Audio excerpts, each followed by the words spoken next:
এই সমস্ত ঘটনা দেখার পরে আমার মনে একটাই প্রশ্ন আসে, বাংলাদেশে এত সেরির সংখ্যা বেড়ে গেছে যে দুইটা সেরি একটা স্যারার প্যান্টের দড়ি ধরে টানাটানি করছে, ঠিক আমাদের আলবি ভাইয়ের মতো হয়েছে।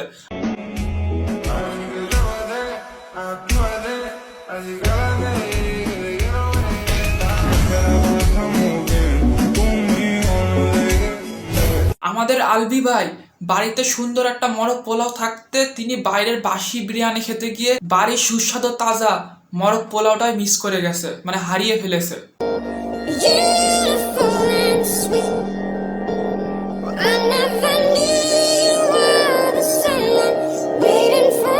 মানে আমাদের আলবি ভাই তৃতীয় আপুকে নিয়ে নেপালে গিয়ে তো শুটিং করতে, নেপালে শুটিং এর মধ্যে তিথির জন্মদিন, একটা অ্যাক্টরের জন্মদিন, আমাদের নায়িকার জন্মদিন, ওইটা কেক কেটে সেলিব্রেট করাটা কি দণ্ডনীয় অপরাধ আমার জন্য?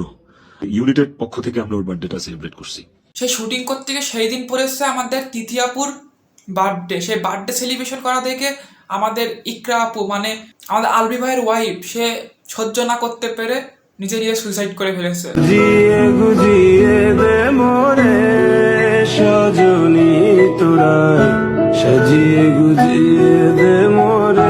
আমাদের আলবি ভাই বাড়ির বিরিয়ানি ছেড়ে বাইরের বাসি বিরিয়ানি খেতে গিয়ে বাড়ির মরক পোলাও মিস করে ফেলেছে।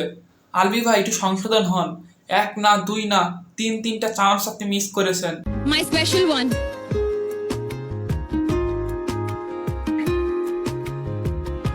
Thank you for making my heart smile and my eyes shine. নাই তো বুঝলাম এটা আপনার হাজবেন্ড, কিন্তু তৃতীয় আপু কি এটা কি মেনে নেবেন? এই বক্তব্যটা কি মেনে নেবেন?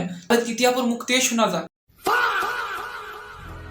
আল্লাহ, আলবিকে নিয়ে আর কত অভিজ্ঞতা বলবো, আলবির সাথেই তো আমার ম্যাক্সিমাম কাজ হয়। এবং আলবিকে নিয়ে কত অভিজ্ঞতা বললো মানে? বলেন কি, খাওয়ার সময়, ঘুমানোর সময়, বাথরুমে যাওয়ার সময়, হিসু করার সময়, সারা রাত দিন 24 ঘন্টা আলবি কি আপনার সাথেই থাকে? আমি বিশ্বাস করি না। তার মানে আপনি কি অভিজ্ঞতা বলবেন?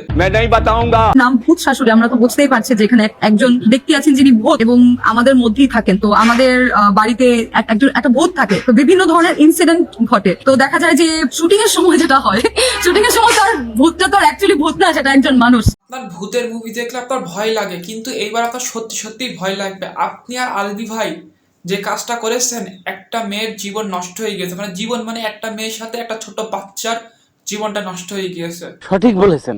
আপুর মরে যাওয়া নিয়ে ইকরা আপুর মা বাবা, মানে আত্মীয় স্বজন যত কিছু শতজন আছে, তার হত্যার বিচার চাওয়ার জন্য মাঠে নেমে পড়েছে। আলবি ও তার মা আমার মেয়েকে তিলে তিলে শেষ করেছে, কাঁদতে কাঁদতে আত্মচিৎকার করেছিলেন এভাবেই ইকরার মা। এখানেই শেষ নয়, ইকরার ঘনিষ্ঠ জনরা পাশ করলেন আসল সত্যতা। কে জানাইছে? নিশ্চয়ই ওকে কেউ জানাইছে, নাহলে ও পাশের রুম থেকে কিভাবে জানবে যে ঝুলে গেছে? আলবি নাকি তিথির সাথে পরকীয় সম্পর্কে জড়িত। অবশ্যই এরকম বেঈমান বেহায়া লুচ্চা মানুষের শাস্তিরই দরকার। ও কিভাবে লিখতে পারলো? ওর নামটা কিভাবে লিখতে পারলো? ও এতই ভালোবাসে, এখন ওর নামটা কিভাবে লিখতে পারলো? আমরা সবাই জানি ইকরাপুর নাম, সবাই জানি পুরো ইকরাপুর নামটা। ও আইডিটাও ভ্যানিশ করে দিয়েছে। ও এত বড় একটা খারাপ, ওটা এত বড় জানোয়ার পশু হয়ে গেছে। এদিকে আমাদের আলবি ভাই বিদেশে বসে বসে মাপ চাচ্ছে এবং তার ছেলের কাছে ফিরে দিতে যাচ্ছে। জনগণের কি এক্সকিউজ? তার ছেলেকে কি তার কাছে ব্যাগ দিবে? তাকে আইন অনুযায়ী শাস্তিযোগ্য শাস্তি দেবে। আমাদের বাংলাদেশের নাটক জগৎ, মানে নেট দুনিয়ার কিছু ট্রেন্ডিং টপিকস যদি ভালো লেগে থাকে, লাইক কমেন্ট এবং শেয়ার করবেন। আর আপনি যদি একটা ছেলে হয়ে থাকেন, অবশ্যই আপনার প্যান্টের দড়িটা টাইট করে বাঁধবেন, কারণ বাংলাদেশে ছেলের থেকে মেয়ের সংখ্যা বেড়ে যাচ্ছে, তার জন্যে আপনি কিন্তু অনেক স্পেশাল।